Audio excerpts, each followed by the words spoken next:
dicho que va a estar aquí conmigo y que será la luz en mi camino. Y aunque la tormenta llegará, me ha prometido que escucharé su voz en medio del ruido.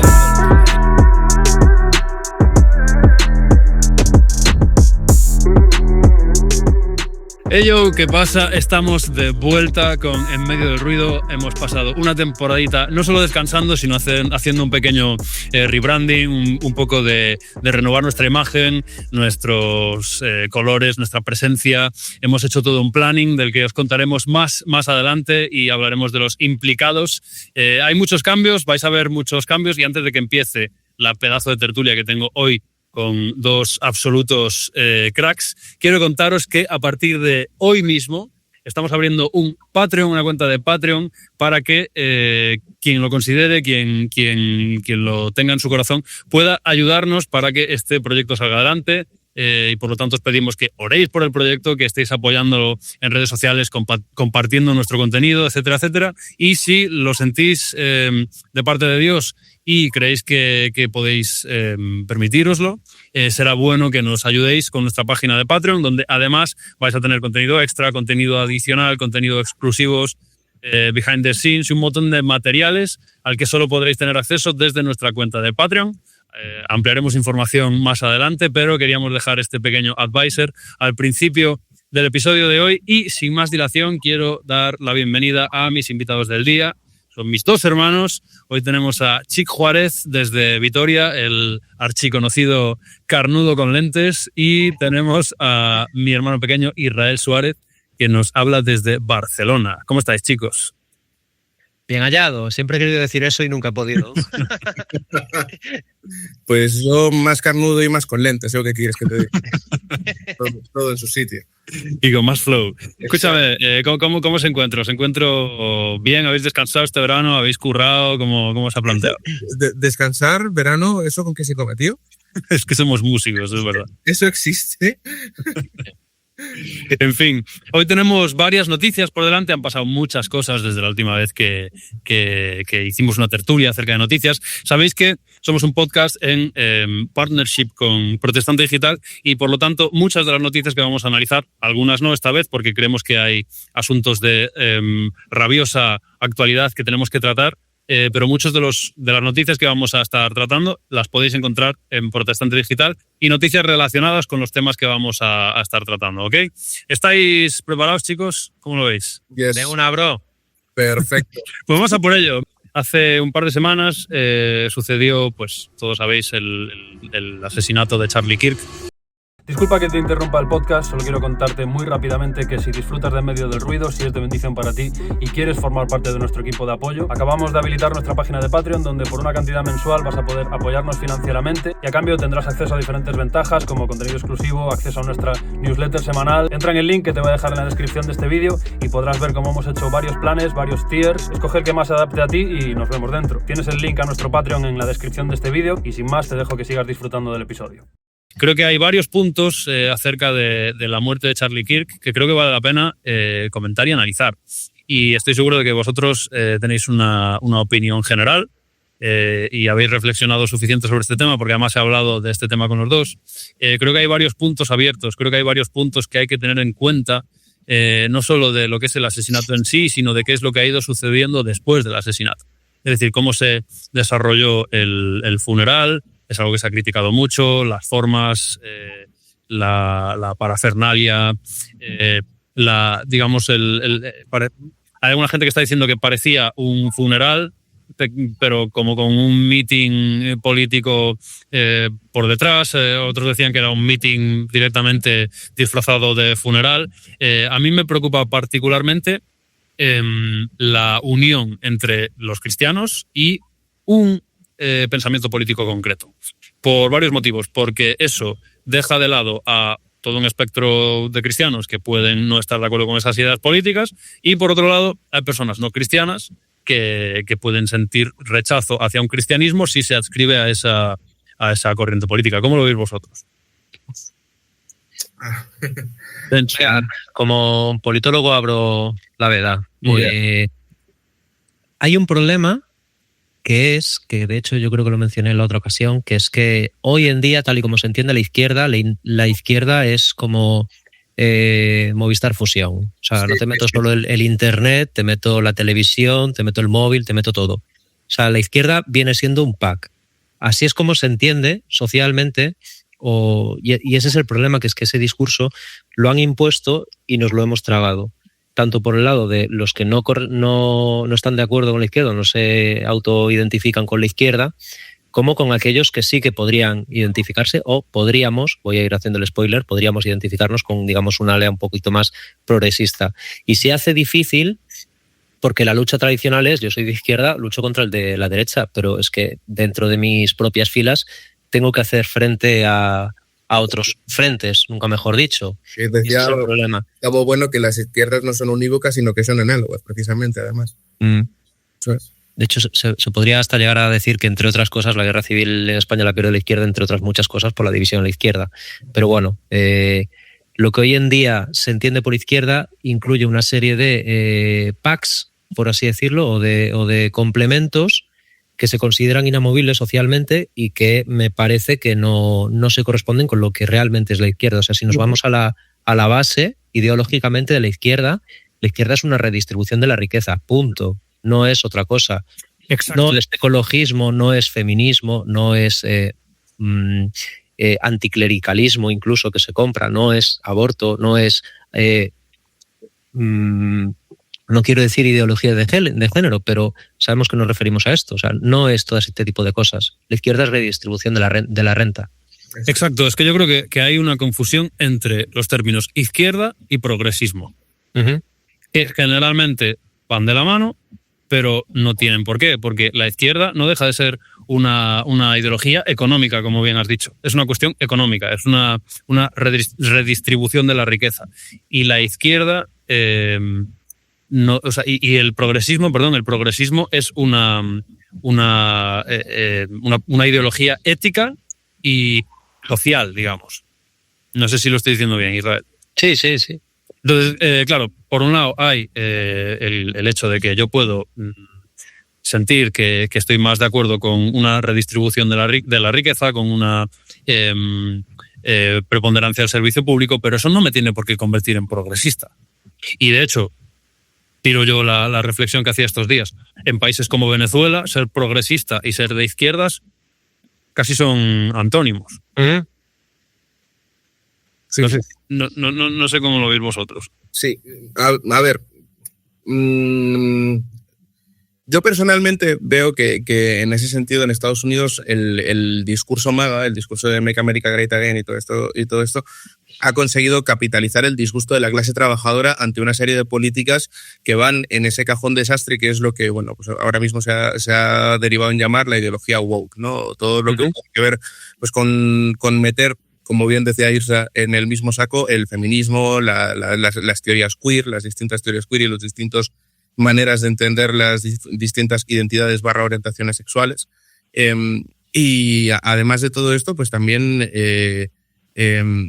lo hablaba esto yo hace muchos años con un amigo mío de Ohio, Charles Cooper, un tío que es saxofonista de jazz y que ha sido telonero de los Wu-Tang Clan en sus giras por Europa durante mogollón de años. El padre de Charlie ha sido Pantera Negra toda la vida, hasta que ya no pudo ser más Pantera Negra. Y si hay una cosa que le daba mucha rabia tanto a él como a su padre, es precisamente cómo las políticas de Barack Obama habían impactado negativamente tanto en la vida de los inmigrantes como en la vida de los afroamericanos. Y decía que quedaba muy en el olvido esos primeros intentos de luchas, de conquistas de derechos por los que habían luchado las Panteras Negras en aquel entonces. Con lo cual, evidentemente, una figura como la de Charlie Kirk, con todo el carisma que desprendía y con la cantidad de zascas que se volvían virales y demás, que esto es una cosa muy de ahora, ¿no? Con el tema de los vídeos cortos y demás, es una cosa que te hace ganar popularidad enseguida, y también el estilo de debate que tenía él dentro de sus mítines y demás, pues puede ser muy atractivo. Yo creo que el debate en este sentido va muchísimo más allá de si la izquierda o la derecha. Y permitirme que lo relacione esto con experiencia que tuvimos en mi iglesia. Hubo una época en mi iglesia, bueno, me acabo de dar cuenta que esto lo voy a contar en Protestante Digital, pero bueno, lo voy a contar con mucho cariño y con mucho respeto. Hubo una época en mi iglesia en la que estuvimos sin pastor y bueno, un hermano querido al que quiero un montón, estuvo trayendo de su tierra natal la teología y los tratados de teología de un pastor al que él le gustaba mucho y que era mucho de lo que se llama misión integral, ¿no? El principal expositor de la teología de la misión integral es un tío que se llama René Padilla, pero digamos que este otro pastor lo hacía un poco, la palabra es mal, ¿vale? Este otro pastor releía todo el tema de la misión integral y de René Padilla desde mi punto de vista mal, porque de alguna manera, y en declaraciones suyas, este pastor que tanto gustaba a este hermano de mi iglesia, solía decir, es que un cristiano no puede ser cristiano si no vota a la izquierda. Y yo creo que el problema está aquí. ¿Vale? Yo personalmente pienso que el problema está aquí. Yo no sé cómo será en otras confesiones cristianas ni en otras denominaciones. Yo soy bautista y a mí en la iglesia me han enseñado a cal y canto que la separación entre el trono y el altar tiene que ser tangible, tiene que haber un muro ahí. Al menos en el púlpito, tío. Al menos en el púlpito. Y yo personalmente no me puedo permitir el lujo de que en mi iglesia se haga apología a cierta idea política o a otra. ¿Me entiendes? Por muy socialcomunista que pueda ser yo, no voy a soltar Slava Stalin en el púlpito el próximo domingo. Es que no puede estar, no puede ser.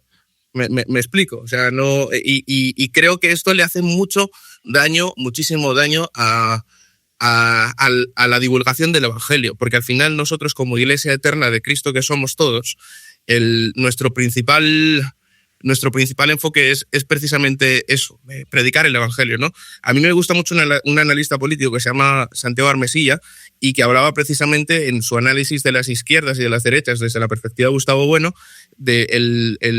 catalogaba a los movimientos cristianos de base y a toda la, entre comillas, izquierda cristiana o algunos movimientos políticos que se habían catalogado como de izquierda y cristianos como una izquierda indefinida en tanto que su reino no es de este mundo. Y ¿sabes qué te digo? Que a mí no me importa que me encasillen ahí, tío. Es que mi reino no es de este mundo. Y la igualdad y la teleología de mi pensamiento está en el día en el que Cristo reine en la tierra, no absolutamente en el día que un Estado se haga más fuerte o menos fuerte o se redistribuya la riqueza. Porque solo el día en el que conozca a Jesús voy a tener la cantidad de riqueza que he necesitado siempre. Y muy bien traído ese último punto. Y además creo que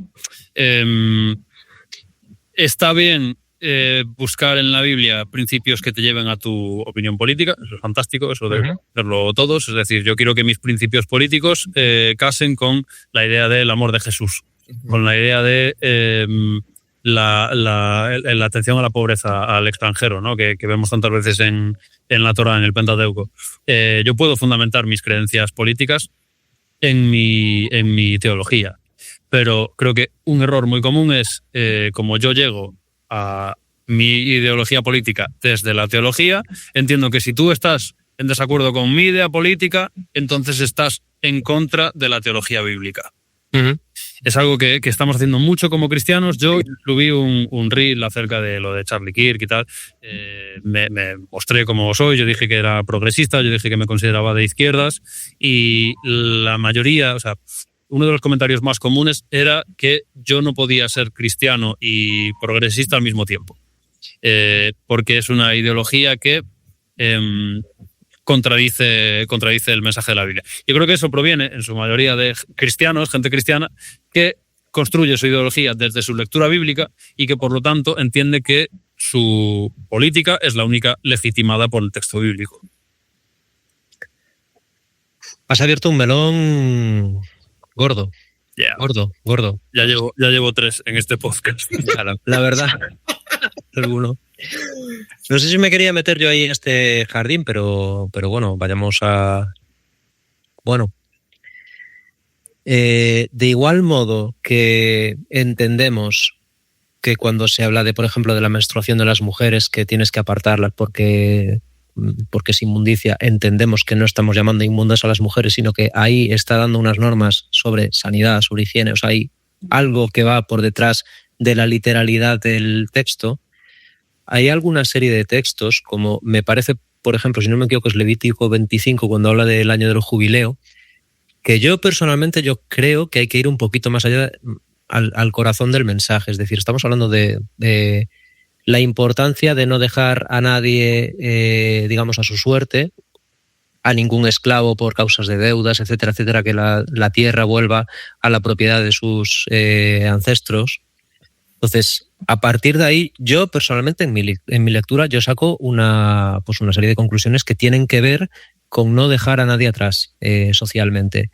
Y no estoy diciendo que en algunas ocasiones se podrían entender de esa manera que el conservadurismo, el liberalismo, por cierto, el liberalismo ha hecho mucho por las democracias occidentales, eso vamos a partir de esa base.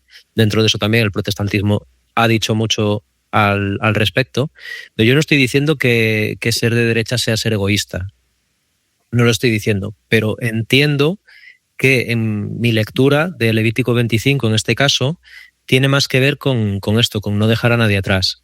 Dicho esto, sí que entiendo que hay mucha gente, por lo que yo personalmente he ido viendo más, tiene que ver con gente que viene de Latinoamérica, que desgraciadamente han tenido las experiencias políticas que han tenido. Sí, tal cual. Porque la izquierda parte de un error, o la izquierda ideológica parte de un error de base que es bastante gordo, que es que el ser humano es bueno por naturaleza, que lo único que hay lo que lo corrompe es la riqueza, el poder. Tal cual. Y nosotros tenemos otra lectura de lo que es la realidad. Nosotros somos pecadores todos. Si nosotros tenemos la posibilidad de llenarnos los bolsillos sin que nadie lo vea, a ver quién no lo va a hacer.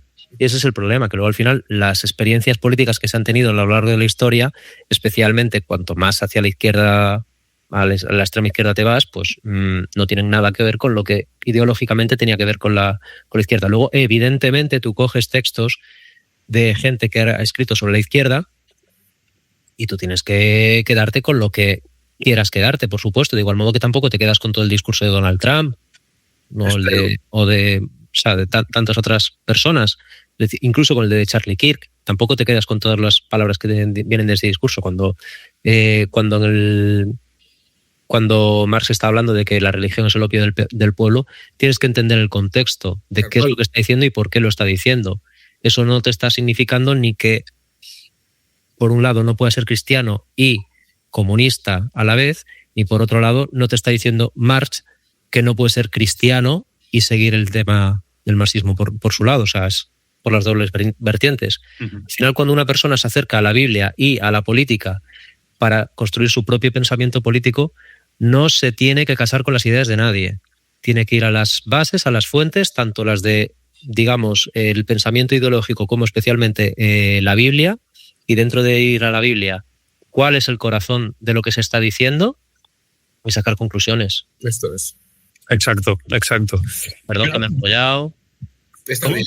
Enrollarse. O sea, al contrario, creo que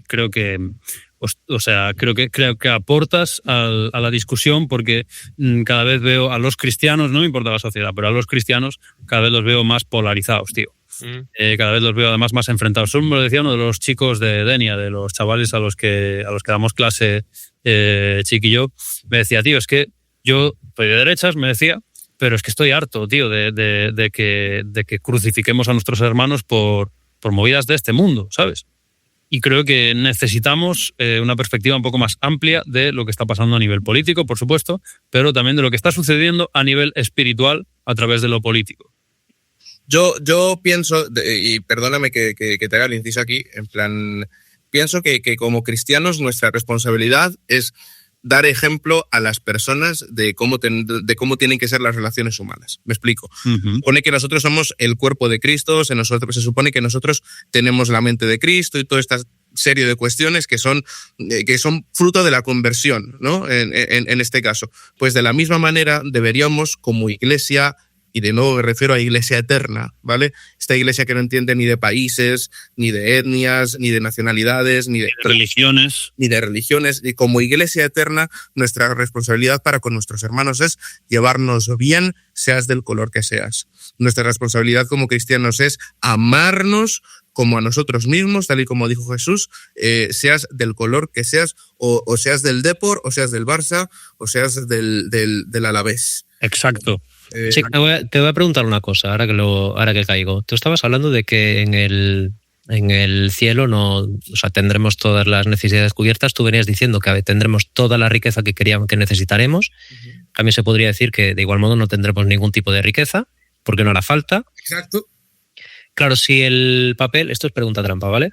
Si el papel de la Iglesia es acercar el reino de Dios a la tierra, y en el reino de Dios no habrá propiedad.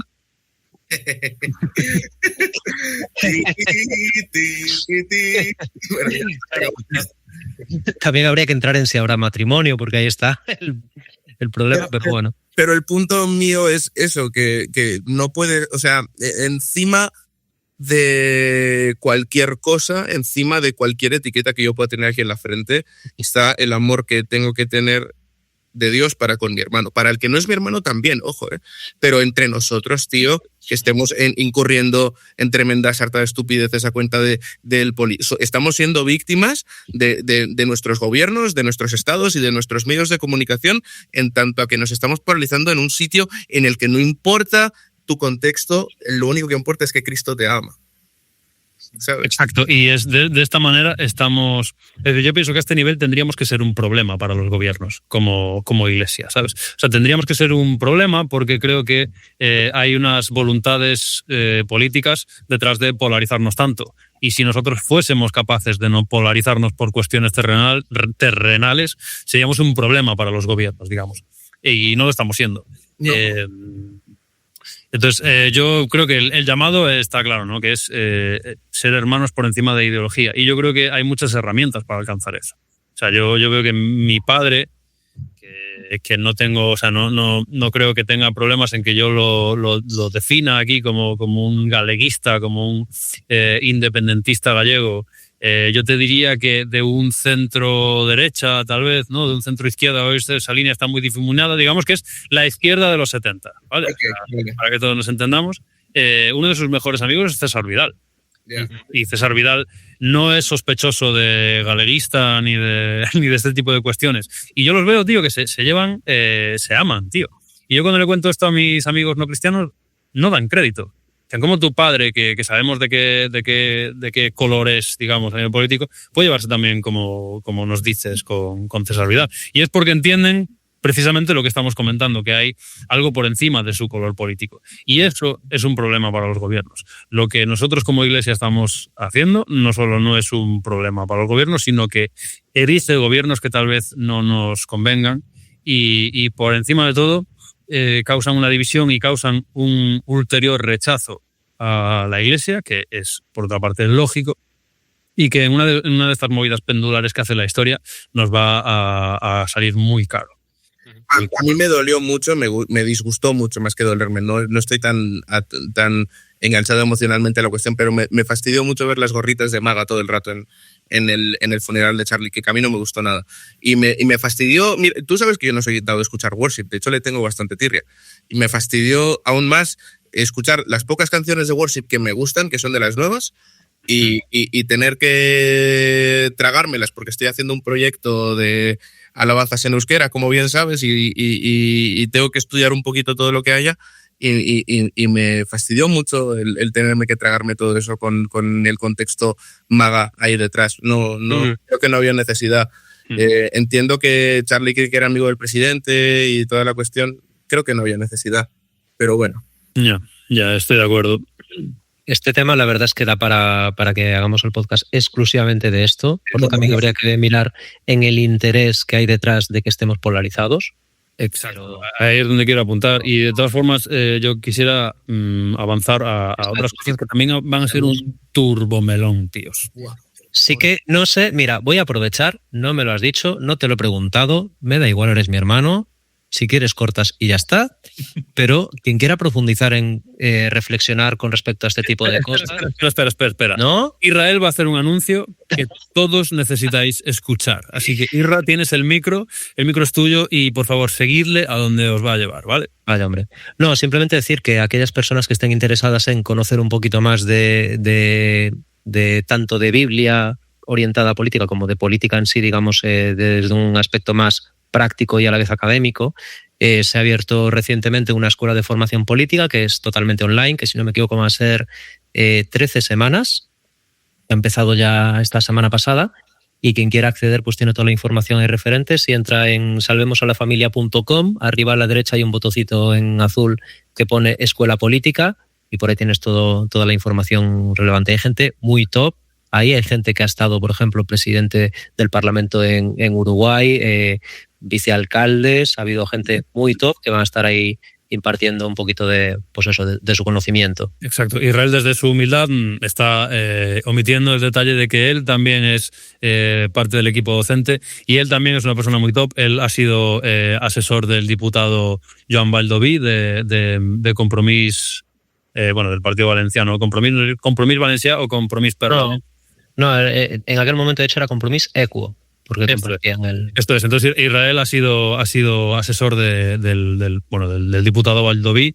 Es un crack, es una de las personas, si no la persona más inteligente que he conocido en mi vida. Es un gran politólogo, un gran analista político y él va a ser uno de los profesores de esta formación que yo recomiendo encarecidamente. He escuchado algunas cositas y es un proyecto yo creo que pionero y muy necesario dentro del entorno cristiano. Sí, okay. Especialmente si quieres aprender a construir tu pensamiento político a través de principios bíblicos, a partir de ahí no te van a enseñar nada de la izquierda está bien y la derecha está mal, te lo aseguro.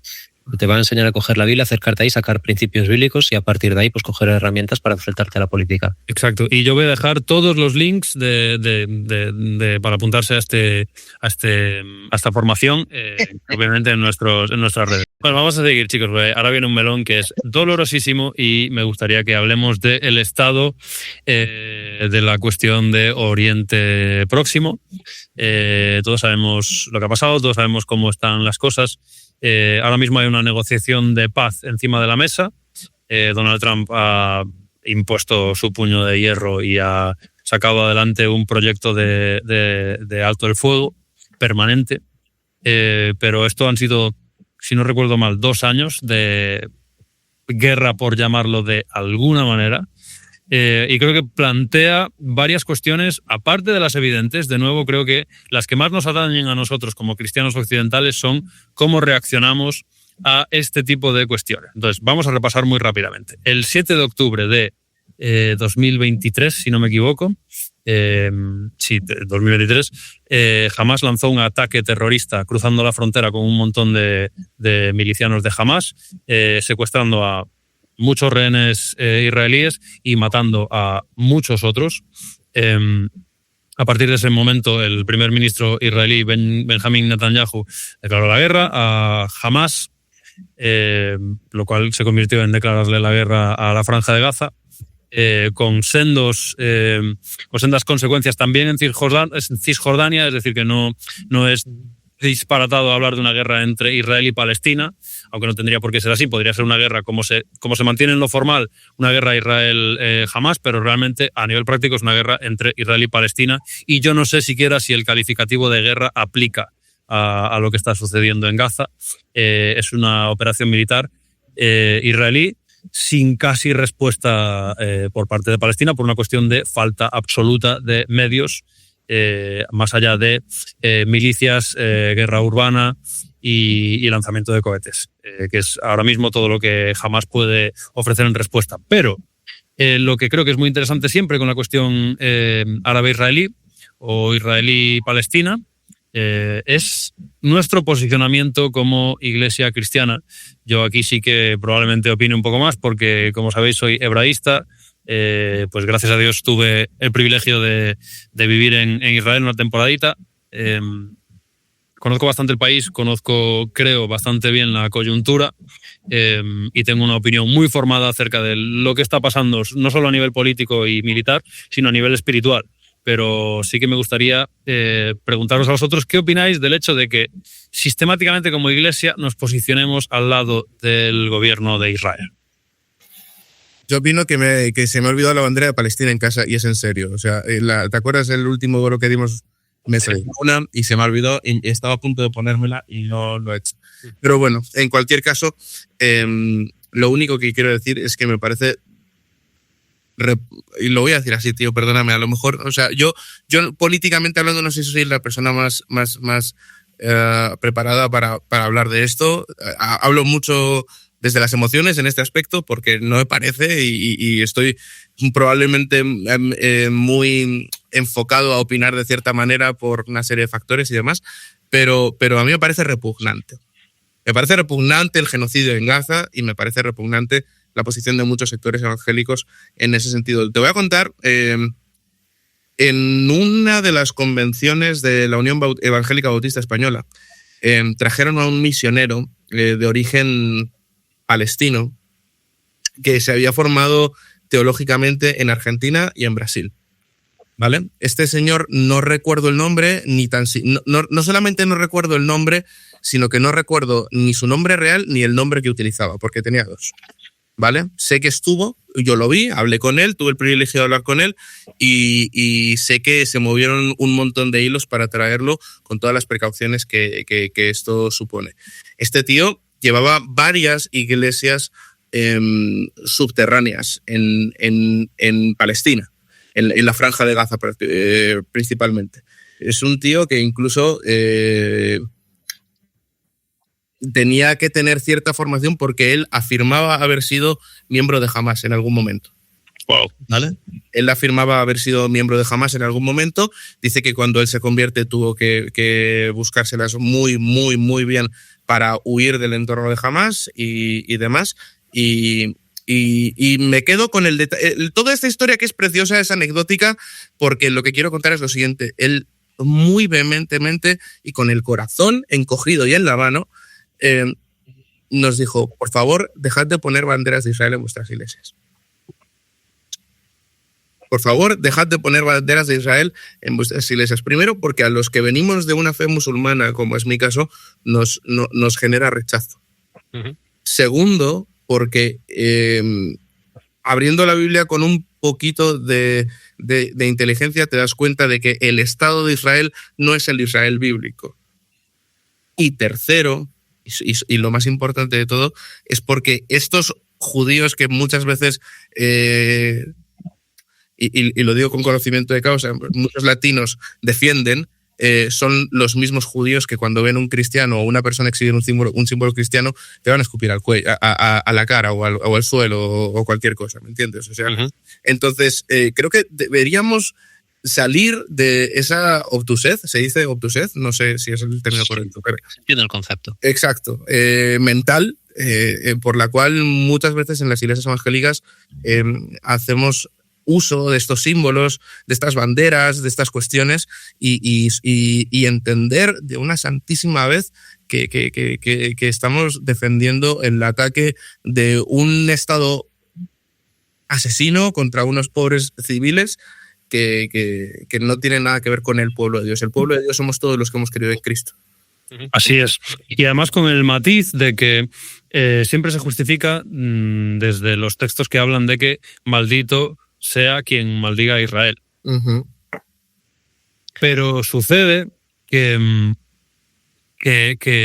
Israel, como tú bien comentabas, no es lo mismo el pueblo israelita que el Estado israelí. Sucede que el pueblo judío viene de una diáspora de 2000 años y no se corresponde el entramado político que se ha generado en base al pueblo de Israel, o a los descendientes del pueblo de Israel, porque eso también habría que estudiarlo, ¿cómo te diría? La raíz identitaria entre el pueblo de Israel, que todos bendecimos, el pueblo judío, que por supuesto también amamos y bendecimos, y la coyuntura sociopolítica del Estado de Israel, que se construye con unas premisas determinadas que no siempre son bíblicas, si se me permite, uh-huh. y que además perdóname. Nosotros no estamos maldiciendo ni a Israel ni al Estado de Israel por condenar las acciones abusivas del Estado de Israel. Este es el punto al que quiero llegar. Bendecir a Israel no es pasarles por todo. Bendecir a Israel no es permitir que hagan y deshagan a su voluntad. Eso no es bendecir a Israel. Eso es tener una doble vara de medir con el Estado de Israel. Y eso es lo que pretende el Estado de Israel. Que tengamos una vara de medir distinta con ellos a la que tenemos con Rusia, sin ir más lejos, que no está haciendo algo demasiado distinto a lo que está pasando en Gaza, ¿no? Yo creo que lo importante en este caso es distinguir entre el pueblo de Israel bíblico y el Estado de Israel. En el Estado de Israel, además, porque esto mucha gente no lo sabe desde aquí de Occidente, pero en el Estado de Israel hay mucho más que judíos. Hay cristianos, hay musulmanes, hay budistas, hay ateos, hay judíos ateos, hay judíos cristianos, hay judíos palestinos, hay árabes israelíes, cristianos. Hay todo un entramado social mucho más amplio de lo que la gente propone.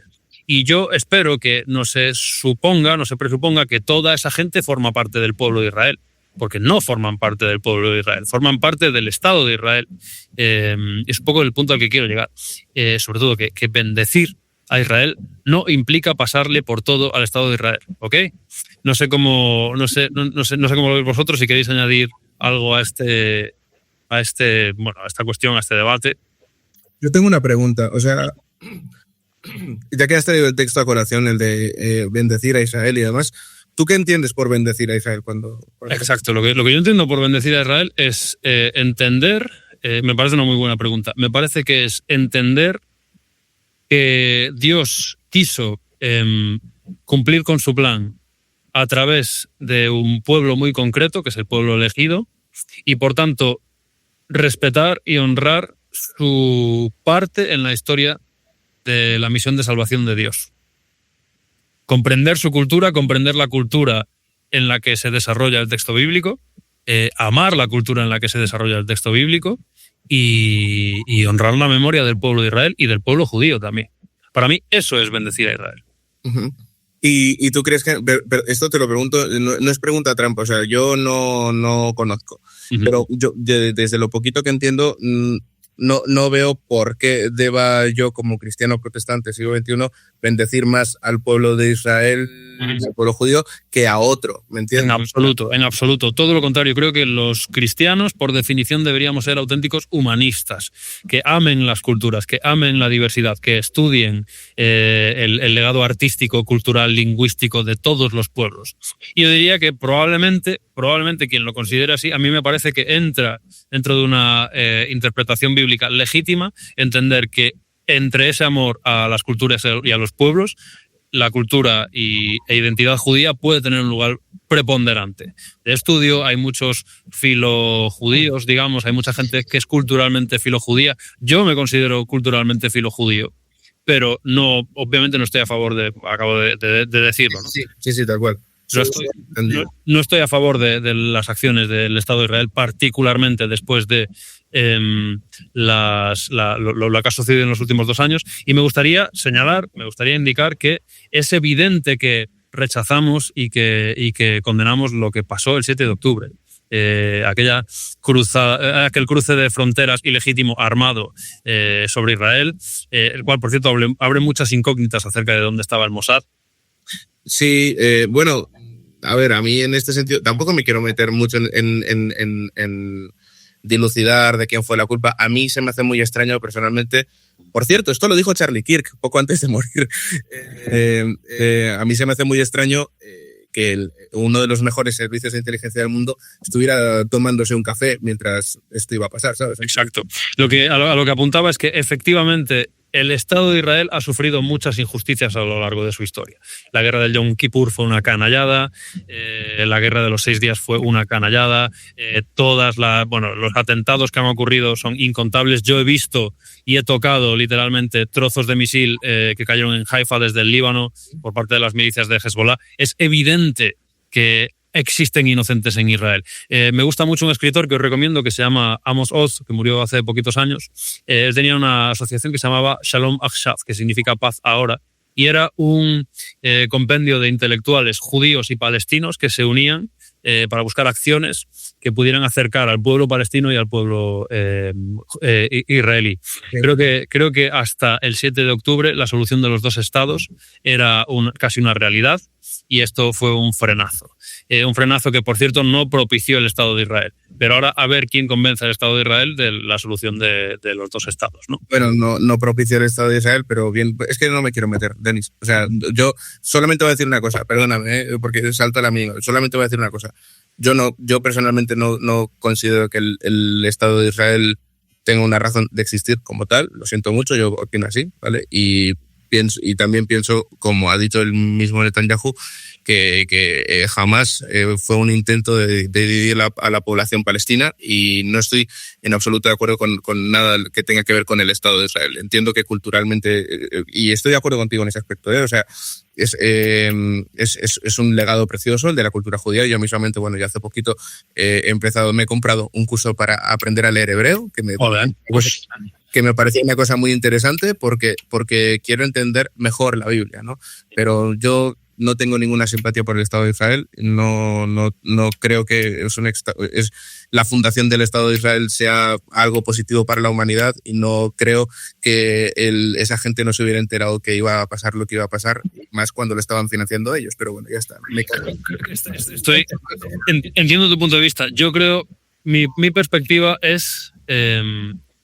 Para mí siempre ha habido dos soluciones. Una es la de los dos estados, porque entiendo lo que dices, pero estamos en 2025, en el sentido de no podemos ahora hacer desaparecer el Estado de Israel, y definitivamente los habitantes del actual Estado de Israel no están deslegitimados a ejercer su ciudadanía. Es un Estado que existe desde el momento en el que han nacido. Por eso sabéis que el Estado de Israel nació en el 48, y que por lo tanto quienes lo fundaron, la amplia mayoría de quienes lo fundaron, no están vivos hoy en día. Esto es un poco como lo que se habla mucho en España con los independentismos. Yo no estaba vivo cuando esta guerra empezó, ¿no? Los actuales habitantes del Estado de Israel no estaban vivos cuando todo esto empezó, y no hay una solución lógica al hecho de que, o sea, no hay una desmantelación lógica del Estado de Israel. Para mí había dos opciones antes del 7 de octubre. Uno, la solución de los dos estados, que avalaba Amos Oz y toda la asociación de Shalom Achshav, y una solución que a mí me parece mucho más loca, pero mucho más lógica. Y es la solución de un Estado unificado, con representación del pueblo palestino, del pueblo judío y de todos los pueblos que conforman el entramado social del Estado de Israel y los territorios de la Franja de Gaza y Cisjordania. Pero creo que cada día que pasa estamos más lejos de que eso suceda. El proceso de pacificación ahí no sería ni medio similar al de Irlanda, que sería tal vez lo más parecido de la convivencia entre dos bandos que se odiaban a muerte y que al final acabaron conviviendo en un mismo estado. Pero yo creo que lo que es la clave ya lo habéis dicho, o sea, el tema de no diferenciar entre el Israel bíblico y el Israel actual. A ver, va a ser un ejemplo absurdo y va a ser una estupidez, pero es como si el año que viene, que hay mundial, si no me equivoco, yo voy con Italia porque fuimos Imperio Romano, ¿sabes? O sea... Exacto. Muy bien traído. Vendría a ser lo mismo. Sí que es cierto que podemos partir de la legitimidad de la defensa de Israel. Podríamos hablar también de la proporcionalidad, pero también podríamos hablar del uso de escudos humanos, del uso de las redes sociales para llamar la atención pública, el hecho de consentir, permitir, propiciar que se bombardeen, es decir, pongo aquí un hospital debajo del todo en el sótano, pongo aquí la base donde, por cierto, voy a filtrar a la inteligencia israelí que por aquí tenemos esto, para que en las cámaras de televisión de todo el mundo lo que salga sea que Israel está bombardeando un hospital. Está por un lado el que tienta para bombardear el hospital y luego está por otro lado el otro animal que lo bombardea y después de haberlo bombardeado manda 5 tanques más por si acaso. Exacto. O sea, eso es... Yo ya no estoy... Yo hasta cierto punto defendía la defensa de Israel tras la barbaridad de ataques terroristas que fueron hace 2 años, pero ya la proporcionalidad nos la hemos pasado. Sin embargo, no hay que perder la perspectiva de que Hamas está haciendo esto consciente, es decir, le interesa mucho que Israel se pase 7 pueblos y que salgan en las cámaras de televisión. Pero dentro de eso, nuestro papel como cristianos no tiene que ser ni el de considerar un bando legítimo o el otro. Nosotros como cristianos creo que estamos llamados a ser pacifistas y a buscar soluciones que traigan la paz, no a quedarnos con un bando. Exacto, creo que hablas con sabiduría cuando indicas que Hamas no tiene el mismo respeto por la vida que un judío, porque eso sí que te lo doy. Para el judío la vida propia y la vida de sus conciudadanos es sagrada. Hamas ha demostrado una y otra vez que la vida de las poblaciones en las que opera es absolutamente prescindible de cara a conseguir sus prebendas políticas. Creo que nadie en su sano juicio desde Occidente sería partidario de lo que hace Hamas en general. O sea, no creo que nadie esté poniendo encima de la mesa que las acciones de Hamas sean algo política o éticamente justificable.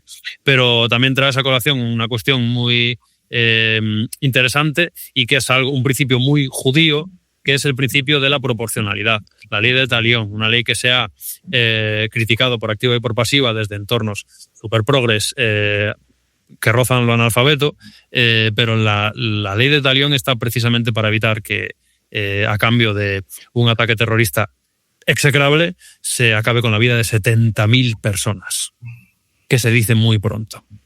¿Ok? De todas formas, creo que, y lo enlazo con el siguiente punto, porque uno de los argumentos que a mí me parece un poco... bueno, a ver cómo lo veis vosotros, porque últimamente está muy en boga la cuestión del genocidio de cristianos en Nigeria. Sí.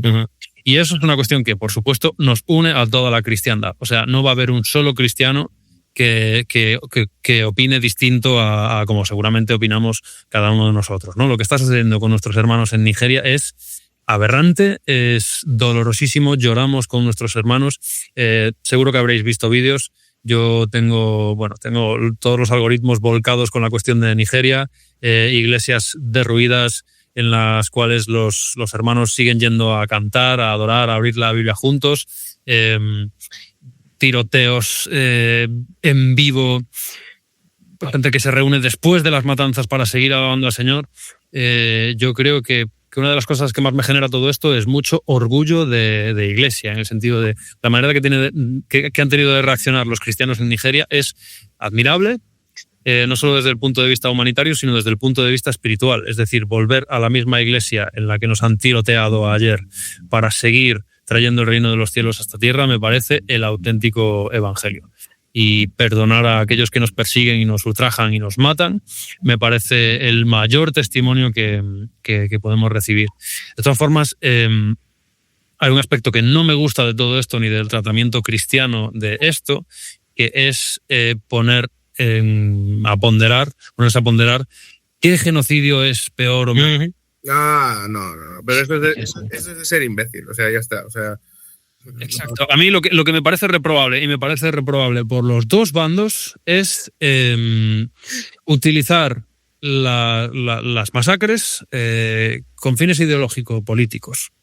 Es decir, todos los mensajes del tipo os quejáis mucho de Gaza pero nadie está hablando de Nigeria, es una instrumentalización política de una tragedia humanitaria. Y lo contrario igual. Es decir, tanto que, o sea, el mensaje contrario, que es tanto que os ponéis en contra de la masacre de cristianos en Nigeria, pero no estáis hablando de la masacre en Gaza, ¿no? Creo que instrumentalizar la muerte es horrible, creo que instrumentalizar los genocidios es horrible. Es despreciable. Y creo que como cristianos lo estamos haciendo casi mayoritariamente, te diría. No sé qué opináis. No sé si lo percibís como yo lo estoy percibiendo. Yo, gracias a Dios, no he dado en mi entorno con alguien que me suelte la historia esa, pero si no es para soltar una galleta. O sea, estamos hablando mucho de... Yo soy mucho de la galleta santa. A la gente a la que quiero mucho... Y no estamos hablando de Eucaristía, prácticamente. Exacto. Pero por ahí va la historia, ¿me entiendes? En plan, le doy una galleta y luego le doy un beso, un ósculo santo que se llama. En plan, no no va por ahí, tío, no va por ahí. Pero la gente, lo que pasa es que la gente, como tenemos boca, tenemos la tendencia a decir la mayor estupidez que se nos ocurra conforme nos hayan educado en la casa. Y el problema aquí viene siendo que, por lo general, y no sé si en otros lados cómo funcionará, no sé cuál es la justificación en otros lados, pero como aquí en España venimos de una dictadura y venimos de ser socialmente perseguidos y socialmente, bueno, y lo que no es socialmente perseguidos también, o sea, que aquí nos han matado, tendemos a cualquier cosa que sea en favor de los míos y en contra de los otros, no vaya a ser que me vayan a perseguir a mí también, pues ala, cojo y lo suelto, pues no. Pues no puede ser. Al final, si os dais cuenta, todo lo que hemos venido hablando desde aquel supuesto totalmente hipotético en adelante, es decir, a partir del momento en que hemos empezado a hablar medio de política hasta ahora, todo se viene resumiendo en lo mismo. Es decir, hay la creencia de que está muy instaurada, de que por ser cristiano, al final tienes que comprar este pack. Y este pack no solo te incluye tema de ideología política, económica, etcétera, etcétera, también te incluye el pack, o sea, te viene en el juego, te viene el DLC, bandos en guerras, legitimización de genocidios. Al final, o sea, yo me voy a reafirmar en lo que he dicho antes porque tampoco quiero que nos enredemos, al final estamos de acuerdo en lo que estamos diciendo. Sí. Nosotros como cristianos no tenemos que ser hooligans, no tenemos que ser de compro esto, te lo pillo y lo llevo en la pechera a muerte y no voy a tener ni el más mínimo sentimiento ni pensamiento crítico, no lo voy a cuestionar. A mí me dices que tengo que pensar esto, pa'lante. Y por otro lado, a nosotros lo que nos tiene que definir nuestra postura política ante este tipo de situaciones es el pacifismo, no otro tipo de cosas. No lo apoya uno, no lo apoya otro. Dicho esto, me preocupa mucho lo que estaba diciendo de comprar el pack inamovible incuestionable, y yo me pregunto, al final, cuando nosotros como protestantes o evangélicos nos separamos de la Iglesia Católica, no venía siendo, entre otras cosas, porque no estábamos dispuestos a aceptar lo que se decía desde las autoridades desde arriba sin cuestionar. Exacto. Al final no viene siendo lo mismo. O sea, que al final en este tipo de cosas, porque realmente en estos debates, tanto de las guerras que hemos mencionado como en la política, ¿qué nos diferencia de los católicos? Los católicos al final vienen pensando lo que teológicamente les dicen y no se cuestiona. Y nosotros al final no nos lo cuestionamos, no es precisamente una de las esencias de nuestra, digamos, nuestra corriente. Exacto. Creo que has dado una clave. Creo que en ese sentido asistimos a la iglesia protestante menos protestante de la historia. Amén. Tristemente, pero amén. Lo cual solo puede derivar o en una nueva reforma, que eso también ha pasado varias veces a lo largo de nuestra feliz historia como confesión religiosa, o puede devenir en una aniquilación generalizada de nuestra confesión. No como protestantes, entiendo que no como protestantes porque creo que siempre va a haber protestantismo, pero sí como evangélicos. Yo creo que, y esto me tiro un triple, pero llevo varios años pensando que a la iglesia evangélica no le quedan tantas décadas de existencia. Tal vez no desaparezca del todo como no ha desaparecido el luteranismo, pero ¿qué extensión tiene hoy en día el luteranismo, ¿no? En ese sentido. Bueno, otras conclusiones clásicas. Ojo, porque también, no sé si lo vamos a comentar en futuro, pero hay un preocupante auge de las iglesias evangélicas en España. Entonces, sí, lo vamos a comentar. ¿Quién me preocupa el auge de las iglesias evangélicas en España? Lo comentamos con Chico, digo, a mí también me preocupa un poco. Después de lo que acabamos de hablar, probablemente sí que era preocupante, tenían razón. Yo, a raíz de esto, yo diría, de igual modo que en política, y especialmente en el sur de Europa pasa mucho, que todo se va por movimientos pendulares, de un extremo a otro y tal. En la Biblia también pasa. Yo creo que hay generaciones y pasamos de generaciones de cristianos que han sido referentes históricos y grandes olvidados, porque también hay muchos de ellos que hicieron muchísimo por las libertades, por la democracia, y no los conocemos, nosotros no conocemos nuestra propia historia. Y las generaciones siguientes, en muchos casos, no somos dignos de esos ancestros que tenemos. Y yo creo que al final no es que vaya a desaparecer, es que creo que cíclicamente lo que comentas es probable que pase, pero después se levantará otra generación que que nos espabilará. 100%. Pero no necesariamente se identificarán como evangélicos, es a lo que voy, ¿sabes? Pero es que al final Jesús en los evangelios no está diciendo... Exacto, ahí está mi punto. Es decir, el evangelio nunca va a desaparecer. El evangelio seguirá, marcando el reloj profético, como dice algún predicador por ahí, pero el evangelio va a seguir siempre adelante. Siempre ha seguido adelante y nunca... O sea, no es una... O sea, el evangelio es Dios en la tierra, ¿no? Digamos. Entonces eso no puede acabarse. Eso no se acabará, el evangelio, pero sí que el evangelicalismo puede acabar. Es a lo que voy. Al final el evangelicalismo no deja de ser una corriente religiosa adscrita al mensaje del evangelio, que funcionó para una época muy concreta de la Iglesia reformada, que fue una enorme bendición y que fue una enorme apertura y reconciliación cultural con los principios cristianos, pero creo que se acaba. Creo que se acaba y acabará siendo un movimiento probablemente mucho más residual que lo que hoy en día estamos viendo. O sea, hoy prácticamente el evangelicalismo es una de las corrientes cristianas más grandes de todo el espectro, de toda la cristiandad, como dicen los católicos, ¿no? También debiéramos vigilar en ese sentido la capacidad que tenemos de unirnos. A mí me gusta mucho el concepto que usa mucho vuestra madre en este caso, el concepto de la iglesia confesante, ¿no? Y quiero recordar que en ese sentido, cuando en el Tercer Reich Dietrich Bonhoeffer se une a otros creyentes, no solamente se junta con protestantes o con bautistas o con presbiterianos o con luteranos, se junta con todo aquel que crea que Jesús es el Señor, ¿entiendes? Y creo que también debiéramos ser un poquito más abiertos de miras y de cabeza y de corazón para comprender a nuestros hermanos que están en otros espectros del entendimiento cristiano que no son los nuestros. Pasa de nuevo por lo que hablábamos, de que las cuestiones celestiales y que el reino de Dios está por encima de nuestras consideraciones terrenales. Hay una cuestión, quiero hilarlo con el siguiente punto, que puede parecer terrenal, pero no es terrenal, y es la cuestión del debate del aborto. Okay. Que ha estado... Este podcast, Denis.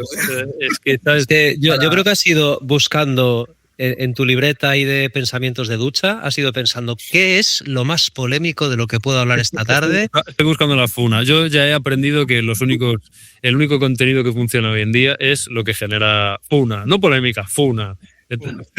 Vamos a por ello, si os parece bien. Sí. Y si no, también. El podcast es tuyo.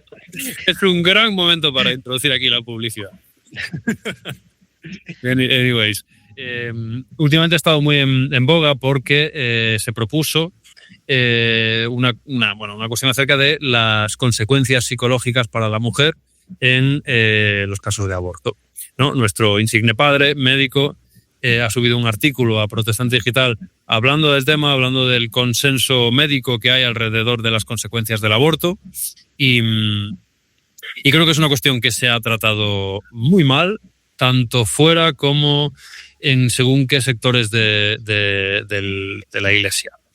En el sentido de, creo que muchas veces en este debate se han saltado pasos filosóficos, probablemente, con respecto a qué es una vida y qué no es una vida. No se ha acabado de definir ese debate y ya estábamos legalizando el aborto masivamente y abriéndolo y metiéndolo por la seguridad social y todo sin haber pasado por el filtro de, oye, ¿qué es lo que implica esto a nivel ético? Creo. No sé si lo veréis de la misma forma. Y de la misma manera, desde el cristianismo, creo que en una evidente urgencia por parchear la situación y por evitar que esto se fuera de las manos, como creo que se ha ido de las manos, muy a menudo hemos actuado sin compasión y sin amor hacia personas que opinan en una cuestión importante, pero que opinan distinto a nosotros. Y este debate se ha reabierto y está muy viralizado ahora mismo porque creo que es innegable y muchos papers y metaanálisis lo avalan, la cuestión de la depresión post-aborto. Se ha arguido como contraargumento que también existe la depresión posparto, lo cual me parece una falacia de falsa correlación. Sí. Pero decir eso además. Exacto. Pero bueno, me gustaría escuchar lo que opináis de todo lo que estoy planteando. Yo la verdad es que no tengo una opinión muy formada, es decir, tampoco, o sea, entiendo que es un tema muy complejo, muy ajeno al tipo de cosas que yo suelo tratar, de todo lo que tiene que ver con bioética y tal, a mí se me escapa mucho, pero sí que me preocupa, que creo que es un poco en lo que sí que puedo opinar, cuando se levanta la bandera de lo científico manejando conceptos anticientíficos. Y hay problemas, o sea, el problema con la ciencia, y tampoco soy científico social, que un biólogo, un geólogo, lo que sea y tal, me va a decir, tú, payaso, no vayas a hablar de ciencia. Vale. El problema que tiene la ciencia hoy en día muchas veces se basa pues, eso, en estadísticas. El problema de la estadística es que es interpretable. O sea, yo puedo leer una estadística e interpretar lo que me apetezca, y además puedo ver una correlación fortísima, muy significativa y tal, y decir que no existe un mecanismo causal, que es espuria. Para lo que me interesa y para lo que no, no. Eso lo tengo que demostrar, y ahí está donde está la diferencia entre un científico bueno y un científico, perdón, de mierda. Sí, es el científico que utiliza dentífrico, ¿vale? Esencia. Que además vive gentrífico porque está en una capital. Joder, de verdad, se me atasca la lengua una vez y ya soy el meme. La funa no era para mí, ¿vale? Bueno, pero a lo que quiero ir. Cuando se hacen este tipo de discursos de decir, no, es que hay depresión posparto y esto entonces es lo que conlleva la depresión posaborto, hablar de cuando dicen que se proporciona información engañosa que es contraria a la ciencia sobre el aborto, cuando se utiliza este tipo de cosas, tampoco voy a entrar muy en ello, porque yo no conozco la realidad médica de la depresión post-aborto. Tengo una opinión, pero el problema de utilizar el argumento de la ciencia dice que para justificar un prejuicio es muy peligroso. Exacto. Yo voy a opinar lo siguiente. Ya estoy como con mucho miedo de equivocarte con alguna palabra para que te la devuelva. No, estoy como con mucha presión de pues que todos los temas que hemos tocado todos son como súper polémicos, y bueno, oye, estoy procurando ser prudente. Tú todavía no, pero me conoce en la intimidad y sabe que yo soy un bocas y digo cualquier estupidez de la primera manera que se me ocurre. Cosa que estoy intentando no hacer aquí y me está costando, porque el hábito no hace al monje, pero en este caso me está costando, ¿sabes? Entonces, creo en general que muchas veces lo que se ha utilizado para hablar a favor del aborto, bueno, valga hacer una aclaración. Yo no estoy a favor del aborto porque desde mi perspectiva cristiana creo que no debo estar a favor del aborto y considero que el aborto no es una cosa buena. Entiendo, todo se ha dicho, que esto es lo que de la manera en la que pues yo tengo muchos amigos que militan en organizaciones feministas o en partidos comunistas o en este caso, como por ejemplo, gente que conozco y a la que adoro, que está en GKS, que es la Gazte Coordinadora Socialista de aquí de Euskal Herria y demás. Entonces, bueno, cuando me preguntan acerca de mi pensamiento en este sentido, siempre suelo decir lo mismo, en plan, yo por mi teología y por mis convicciones religiosas no estoy a favor del aborto. De otro lado, entiendo por qué esto es un claim político y entiendo por qué se aboga por esto en muchos sitios. No simpatizo muchas veces con el discurso que hay alrededor y no considero que yo no lo considero bueno, pero entiendo por qué está ahí, ¿vale? Dicho esto, creo que por lo general, y no quiero pegar ahora yo el hombre hablando de las mujeres. Bueno, no quiero pecar yo de esto, pero disculpadme, ¿vale? No hay otro, estoy yo. Entonces, creo que por lo general se ha utilizado mucho, se ha malvendido mucho el tema de no, luchamos por el aborto porque es por los derechos de las mujeres. Cuando, si lo analizamos bien, en general, en la ciencia se ha investigado más bien poco acerca de las mujeres. Las mujeres todavía son un gran desconocido en materia científica, de estudios, de medicamentos. A mí me parece una de las mayores aberraciones a nivel médico que tengamos una pastilla anticonceptiva para ellas, pero todavía no sabemos atacar bien los dolores de la menstruación. ¿Me explico? No hay una, ¿cómo lo habías dicho antes? Proporcionalidad. No hay una proporcionalidad. Y entonces, de la misma manera, creo que todo lo que se haya podido investigar acerca del aborto y todo lo que se haya podido poner en cuestión, mismamente desde el método científico, ya no te estoy hablando de mis convicciones religiosas, ¿vale? Que son las que son, y como soy una persona de fe, son inamovibles. Desde la ciencia, todo lo que se pueda cuestionar a este asunto, a este ítem de investigación, que es en este caso el aborto, debiera ser positivo, porque a través del método científico nos vamos a dar cuenta si es más positivo o menos positivo para los cuerpos de las mujeres, ya por no hablar del cuerpo de los bebés, en este caso, ¿no? Entonces, yo no entiendo muchas veces, y volvemos a la cantinela de antes, ¿no? Los packs ideológicos.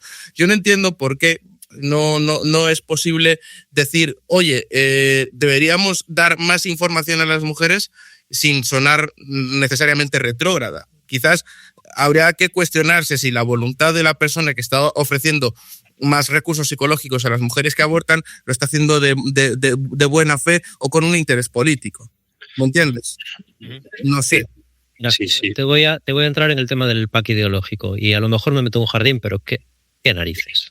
¿Cómo que será el primero del día? A estas alturas, mira, en el pack ideológico que compras cuando tú cuando tú te bautizas en la fe protestante, en este pack ideológico te viene incluido, por supuestísimo, el aborto tiene que estar prohibido. Y tal vez no del todo estamos pensando de una manera crítica, es decir, no estoy diciendo que sea lo que yo pienso porque eso es un tema que realmente me lo tengo que investigar muchísimo, porque no tengo una opinión muy formada en, como decía, en temas de bioética. Pero es decir, por ejemplo, si somos muy estrictos en una lectura literal de la Biblia y tal, podríamos hablar de cosas como, por ejemplo, fumar. Un cristiano podría coger y decirnos que no es cristiano, no es bíblico, no se debe fumar, no se puede fumar. Pero tengo que entender que yo vivo en un contexto, vivo en una sociedad en la que no comparten mis valores y no van a vivir el estilo de vida que yo vivo. ¿Debe, por tanto, prohibirse fumar legalmente? Pues no estoy del todo seguro. Esto es un ejemplo muy de reducción al absurdo, pero a lo que quiero llegar es, se tiene que dar, en mi opinión, se tiene que dar toda la información, se tiene que hacer la educación sexual pertinente. Hay que tener muchísimo cuidado con en qué manos ponemos la educación sexual de las personas, porque a día de hoy en ciertos sitios están en gente que pone a niñas de 8 años a hacer una gincana en un pueblo por la noche a poner preservativos a salchichas con la boca. Esto está por ahí documentado y no es el caso más bestia, pero por ahí. Entonces se tiene que informar, se tiene que enseñar desde la infancia el tema de la protección, la educación sexual. Pero es que después tú tienes que entender que hay situaciones personales de gente que no vive el tipo de vida que nosotros vivimos y que no ven otra salida. Entonces, no estoy del todo seguro de ese tema, pero lo que sí que estoy muy seguro es de que no se puede imponer a cada médico que no tenga derecho a la objeción de conciencia. Eso es un... Me parece muy peligroso, me parece muy bestia. Y de hecho... tiene también relación con otro tipo de prácticas, como por ejemplo las terapias de hormonas para gente que quiere hacer la transición de género, lo voy a decir en forma bonita.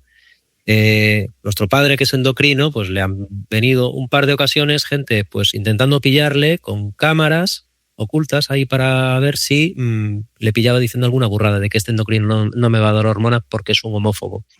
Entonces, creo... Y me metí ya en el jardín ya del todo. Yo creo que hay que hacer pues todo lo que tiene que ver con la educación sexual, y en esta educación sexual también se tiene que explicar a la persona que quiere recurrir al aborto, se tiene que explicar las consecuencias, posibles consecuencias. De igual modo que cuando en una operación se habla de estadísticas, de probabilidades, creo que también se tiene que mencionar esto, por más que quieran decir lo contrario, que esto es ciencia falsa. Pero por otro lado, creo que se tendría que permitir, para cuando no existe otra oportunidad, para cuando no hay otra salida para no sé, no puedo hablar mucho de este tema, pero sobre todo lo más importante es el derecho del médico a decir que no va en su conciencia. Ahora, te puedo llevar a otro médico que encantado te lo hará. Eso es un punto importante. Y perdóname, y también en este sentido dotar de... Porque al final, o al menos desde el discurso que se da desde ciertos sectores de la política o del influencerismo político, se habla, no, es que hay gente sin recursos, pues me parece bien. Y estoy o sea, suscribo 100% lo que has dicho, Israel, 100%. Y creo que Israel es el único Israel que me cae bien, de hecho. Entonces, así es. Suscribo 100% esto, o sea, estoy de acuerdo. Pero también, entonces, si es así, si lo que dicen estos discursos que tienen que ver pues, con ciertos feminismos y demás, si es así, el aborto es el fallo del Estado en atender a las clases sociales más desfavorecidas. Quizás, en lugar de acabar con esas clases sociales más desfavorecidas, debiéramos de dotar de recursos a esas clases. Habría que revisar, porque tampoco estoy del todo seguro de si hay una correlación entre, digamos, clase social y digamos, aborto. No estoy del todo seguro de que yo no digo que sea la cuestión, sino que se dice esto. ¿Me entiendes? Se aboga, sí, porque claro, las clases sociales bajas tienen menos acceso a recursos formativos, anticonceptivos, etcétera, ¿no? Esto es, sí. Se dice, la hija del burgués no tiene una noche de calentón y dice, ¿para qué me voy a poner yo a buscar protección? Que no me enganchar al primero. No, yo no estoy del todo seguro, pero bueno, tampoco lo he investigado.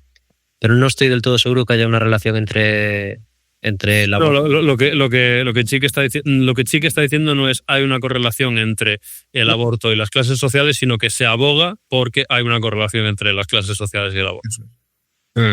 Que es un discurso popular, vaya, que es un discurso que en muchas justificaciones, yo he escuchado mogollón de veces, pero ¿qué vas a ser pro vida si después qué vida le vas a dar a ese niño? No, que ya está, o sea, que simplemente no digo que sea así, solamente que se dice esto, ¿no? Sí, que hay muchos pasos que no se han dado y que son previos a la indiscriminal, ¿cómo se dice? Al aborto indiscriminado. Claro, o sea, hay muchos pasos previos a la legalización del aborto y a la liberalización del aborto, digamos, a que el aborto entre por la seguridad social. Y algunos de esos pasos, pues eso, pasan por un Estado con estructuras sociales como para mantener según qué cosas y también pasa por que la comunidad científica investigue de una manera mucho más exhaustiva los cuerpos de las mujeres que al final son parte de las víctimas.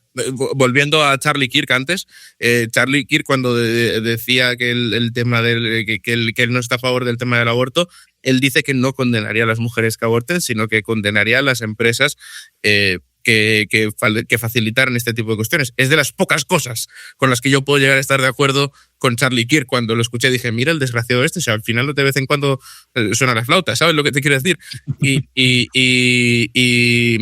Y es así, o sea, es que al final, si no hay una información completa, no se puede llevar a cabo ningún tipo de decisión y me lo está quedando.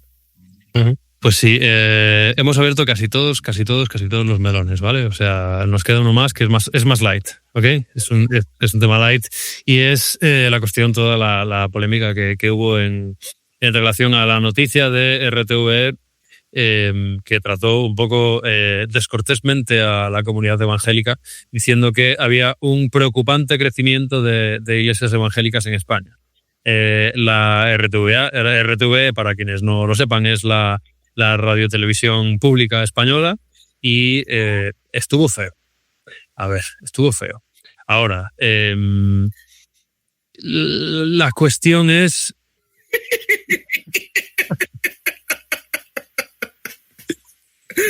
Yo quiero decir una cosa, no es lo mismo, y esto es importantísimo, no es lo mismo el incremento de iglesias que el incremento de evangélicos. Porque si hay algo que nos gusta a los evangélicos es no estar de acuerdo. Y cada vez que no estamos de acuerdo en algo, abrimos una iglesia nueva. Y entonces, claro que proliferan las iglesias. Pero si las iglesias se están reduciendo a comunidades de sin faltar el respeto a iglesias pequeñas, porque las hay y son necesarias. Pero si acabamos haciendo iglesias de 15, 20 miembros porque no estamos de acuerdo con nuestra iglesia de 40, que a su vez no estuvo de acuerdo con su iglesia madre de 100, es normal que proliferen las iglesias. Y a mí me parece preocupante que proliferen las iglesias, porque quiere decir que no somos capaces de ponernos de acuerdo ni en el color del cielo. Qué diplomático eres, o sea, tú quieres ir por ahí. Sí que es cierto que es curioso que los evangélicos en España compartamos tantos aspectos con la izquierda, siendo tan de pack de bienvenida del otro lado. Yo iba a decir una cosa, hay mi conclusión general, porque es que al final, si no me equivoco, pidió disculpas la presentadora del programa en cuestión. Se hizo un mensaje de estaremos al loro de cómo decimos estas cosas de religión y ahí se ha quedado la cosa. Yo voy a decir el típico argumento populista, asqueroso y que da toda la rabia del mundo, pero que es así. Imaginémonos que el titular es proliferan las comunidades veganas en España. Preocupante proliferación. Copan titulares en todas partes. No te voy a decir preocupante proliferación de las comunidades musulmanas, ya lo he tenido que decir, lo he dicho. A una cabeza rueda con eso. Y en según qué momentos, si es en los 80 en Euskadi, también igual rueda literalmente si según con no, y hoy en día problema, según qué colectivo rueda la cabeza de verdad. Exacto, no, porque es que sí, preocupante crecimiento de la comunidad LGTBIQ+, pues ahí cesa el gobierno directamente. Esa es la cuestión. Entonces, ¿qué pasa? Creo que sale muy barato meterse con la iglesia evangélica. Y ese no es el problema de la sociedad española, porque la sociedad española es la que es. El problema nuestro. Porque somos borregos. Porque es que al final, comprando... Yo creo que es que al final el título del podcast es Christian Starter Pack. Porque es que al final en nuestro Starter Pack tenemos una ideología, tenemos una corriente política, tenemos unas tendencias, tenemos un hooliganismo y entonces electoralmente se nos considera como estamos ahí y ya está. Y el mensaje que demos a esta gente no les importa. Ay, no me quiero meter politólogo, tío, pero es que vamos a ver, hay una corriente, digamos, de análisis electoral que es la teoría de los clivajes, de las brechas, de las facturas, que es básicamente, digamos, hay determinadas diferencias sociales en una sociedad que son las que determinan más estadísticamente mejor según qué decisiones electorales. Esto sirve muy bien para explicar ciertos movimientos electorales en ciertos lugares del mundo y en ciertas épocas, pero no todas. Evidentemente, ninguna teoría de análisis electoral funciona a la perfección, no es una navaja sucia. ¿Qué es lo que quiero decir con esto? En España, la comunidad evangélica, lo que a nosotros nos marca la brecha que determina nuestro comportamiento electoral y a la vez comportamiento social, no es ser cristianos, es otra cosa. Y ese es el problema por el cual sale tan barato meterse con nosotros. Insultarnos públicamente y luego salir y decir simplemente, ay, bueno, perdón, lo hemos explicado mal, no queríamos decir esto, sí que es una generalización tal vez, pero bueno, estaremos al loro la próxima vez que hablemos de religión. Y este es el problema. Perdón por el tecnicismo y la chapa. No, para nada, creo que das varias claves. De todas formas, hablabas del título del podcast, yo creo que se va a llamar 3 evangélicos zurdos analizan la actualidad o algo así. ¿Qué quieres que te diga? A mí me parece bien que nos den caña, ¿eh? O sea, estoy de acuerdo también, pero es que al final yo el error que se ha cometido en la televisión pública al hablar del preocupante incremento de iglesias evangélicas en España, tío, ¿qué queréis? O sea, nos lo hemos ganado. Nos lo hemos ganado. O sea, por donde lo veas, hemos dejado que, para empezar, no voy a dar nombres, pero sabéis todos los evangélicos de España que existe un paraguas legal bajo el que todas las iglesias evangélicas nos apiñamos en cara de representación del Estado. Esa organización tiene un nombre y esa organización le da entrada a todo quisqui. Porque yo, como cristiano protestante, no tengo nada que ver con Pare de Sufrir, que es una secta brasileña que también se ampara dentro de esto. Es que no puede ser. por el amor de Cristo. O sea, no puede ser que, y normal que que a mí me vayan a llamar lo mismo si el paraguas legal bajo el que estoy es el mismo. De aquí va a salir un clipazo, hermano, porque está dando en toda la clave. O sea, está dando en toda la clave de la cuestión. Porque no puede suceder que nos escandalicemos porque hay que mal nos tratan cuando estamos en contubernio con sectas de la prosperidad, con absolutos abusadores espirituales y sexuales, que si no es porque les cae una funa global, siguen repartiendo la Santa Cena. Me explico, entonces yo estoy muy de acuerdo con los puntos de los dos, pero particularmente estoy de acuerdo con que no se criba y que poco va a faltar para que uno pueda llamarse protestante y decir que solo hay un Dios que es Alá y Mahoma es su profeta. Entonces, si no filtramos un poquito más, es normal que la gente se preocupe de que gente que figura con nuestros nombres, estoy repitiendo lo mismo que has dicho tú con otras palabras, pero lo va por ahí, prolifere, digamos. Yo no quiero que proliferen las sectas y tenemos un problema de sectarización dentro del movimiento evangélico. Muy tocho. No sé si habéis visto alguna vez el contenido de Carla Estamayo. ¿Suena Carla Estamayo? Sí, por supuesto. Sí, Dios mío, lo que subió de la iglesia protestante, vas a mencionar, ¿no? Sí, la iglesia evangélica, tío. Es que sí. yo no tengo nada que ver con eso y no sé cómo hacérselo llegar a la gente si tengo que hacerme llamar evangélico igual que esos. Es que no quiero, leñas. Ajá. Es que no me apetece. No, lo siento mucho.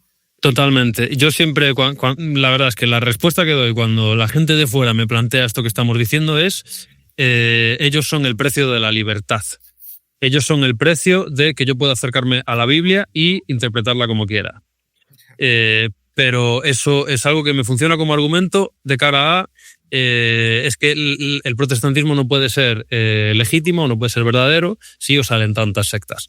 Para mí la respuesta es precisamente porque podemos tener libertad bajo el paraguas de las 5 solas, pueden proliferar los sectarismos. Ahora, de puertas para adentro, tenemos un problema que no estamos atañendo y no puede ser que la única respuesta que demos a este tipo de situaciones en las que la televisión pública nos deja de organización problemática y preocupante, lo único que hagamos sea quejarnos porque hay que poquito nos quieren en la sociedad con lo buenos que somos. ¿Sabes qué es lo divertido? Que cada que sale una de estas, porque cada que se dice presuntos abusos sexuales cometidos por un pastor de la iglesia de Fuencarral. Me lo estoy inventando. No sé si hay una iglesia en Fuencarral. No sé dónde está Fuencarral, ¿vale? Pero presuntos abusos sexuales de una iglesia evangélica en Fuencarral. Entras a ver la noticia y yo soy Panchito, así que a mí no me puedes decir nada. Es la típica iglesia de Panchitos en la que se la banderita del Estado de Israel, ¿vale? La banderita del Estado de Israel, donde el nombre es Ministerio Profético Interuniversal de Jesucristo y el 13º del sistema Alderaan, ¿sabes? Y no puede ser, tío. Y ahí, ¿sabes lo más divertido de esto? Cuando esto ocurre, el organismo en cuestión dice, no, es que este organismo sí era de nosotros, pero lo habíamos cesado antes, o no teníamos constancia de que estaba ahí, o tal, o cual. Es que es una estupidez muy grande. Y yo se los puse en un comentario de su página de Facebook de ellos, vosotros tenéis la culpa de este ataque. O sea, si esto lo queréis considerar un ataque, que a mí me parece de niño de quinto de primaria, ¡ay, es que me han dicho secta! Pues, en plan, si esto lo queréis considerar un ataque, la culpa es vuestra. La culpa es vuestra por no haber cuidado la imagen y el contenido doctrinal de las iglesias evangélicas, porque además esto es muy gracioso. En su apartado de qué es lo que son, dice, comunidad de iglesias que tienen afinidades doctrinales, y están los adventistas, tío. Exacto, muy bien. Pues queda, me parece brillante la aportación que has hecho y queda ahí el tirón de orejas. Queda también muy, muy bien explicado el análisis que hace Irra de cómo somos fácilmente ofendibles, pero porque además creo que esto es una cuestión que viene de antes de esta proliferación de las sectas. Yo recuerdo que cuando yo era chaval y antes de que nosotros naciéramos, ser evangélico se veía como algo negativo, ¿no? Cuando no proliferaban tanto estas sectas. De todas formas, llegamos al final de nuestro episodio. Yeah. ¿Cómo os habéis sentido? Yo creo que tenemos Dos opciones, o nos funan o esto pasa desapercibido y no hay consecuencias de ningún tipo. Yo quería dejaros siempre hago preguntas rápidas al final, y quería dejaros con una pregunta final de respuesta rápida, si puede ser, pero que también creo que puede dar lugar a reflexión. Y la pregunta sería la siguiente. Inhabilitable. No. No es ese tipo de respuesta, vale. No. ¿Estaríais dispuestos a tener una conversación y un debate amigable, civilizado y constructivo con una persona que se declare nacionalsocialista? Mi mejor amigo es de Falange. ¡Ostras! Y era de Ultrasur hasta que los echaron del Bernabéu. Y es mi mejor amigo y con él, o sea, por él muero. Con eso te lo digo todo. ¡Wow! Sí. O sea, la respuesta es sí. Creo que durante toda mi vida he hablado con mucha gente de muchas ideologías y no tendría ningún problema. Sí, antes yo cuando era adolescente tenía el discurso aquel de el único nazi bueno es el nazi muerto. Hoy no. Y no creo que debiera serlo porque entiendo sobre todas las cosas que por ese nazi, por mucho que sea nazi, por ese nazi también murió Jesús. Y creo que Jesús puede cambiarlo a ser una persona que tenga compasión por las demás personas. ¿Sabes? Ole, me parecen dos respuestas brillantes para cerrar este podcast. Y chicos, muchas gracias porque os habéis metido al fango como dos mandingos sin respeto por la integridad física. Os agradezco la valentía. Cada día es más difícil hablar de estas cuestiones y cada día resulta más temerario hablar de cosas de las que yo creo que habría que hablar con la naturalidad que lo hemos hecho. En ese sentido os lo agradezco. Sabía que saldríais muy bien del atolladero y nada, agradeceroslo y bueno, desear que os hayáis sentido cómodos expresando opiniones tan incendiarias. Y aprovecho yo para decirle a nuestros oyentes que ante la denuncia de algún colectivo o de abogados cristianos, que nos puede denunciar perfectamente también después de este podcast, o del Estado de Israel, ya no sabemos de quién, por favor, aportad al Patreon. Que no jamás, por favor. Exacto, nos enfrentamos a juicios por calumnias. Así que hay que hacer un disclaimer que es este especial de dos carnudos y un mamao. Las opiniones vertidas por los colaboradores no corresponden con la visión del podcast en sí. Exacto, no es como el cartel que pone en la entrada de mi parking, que es que viene a decir que si te roban la mochila no nos reclamen nosotros. Si saben cómo me pongo, ¿para qué me invitan? Bueno, tenéis este episodio en YouTube, en Spotify. Vamos a sacar múltiples clips de aquí que vais a encontrar en TikTok, en Instagram, en nuestras redes. Seguidnos, por favor. Allí está toda la carne, ahí está toda la chuleta. Y ¿qué más? El Patreon. Recordaros que tenemos un Patreon a partir de ahora en el que podéis colaborar a que la misión de este podcast salga adelante. Y a que no nos inhabiliten. Y a que no nos inhabiliten de por vida, exacto. Nada. Chicos, despedís el podcast, podéis lanzar un último mensaje. Muchas gracias de nuevo por estar aquí y os doy la palabra. Yo solamente quiero decir que, no, o sea, fuera bromas, yo estoy trabajando con Denis en este sitio, aporta al Patreon, es lo único que voy a decir, en verdad. Os quiero mucho, gracias por escuchar y aporta al Patreon, ya está. Yo solo decir que, pues, parafraseando lo de analizarlo todo y retener lo bueno, no os conforméis con nada de lo que os digan que tenéis que creer, que pensar, no compréis ningún starter pack. Informaos, leed, estudiad y formad vuestra propia opinión sobre cada una de las cosas. Si no os interesa la política, no tiene nada que ver, pero ¿por qué soy del Barça? ¿Por qué? No sé, ¿sabes? Informaos, estudiad un poquillo y sed coherentes y sed críticos. Exacto, muchas gracias y nosotros nos vemos la semana que viene con más En Medio del Ruido. ¡Chao!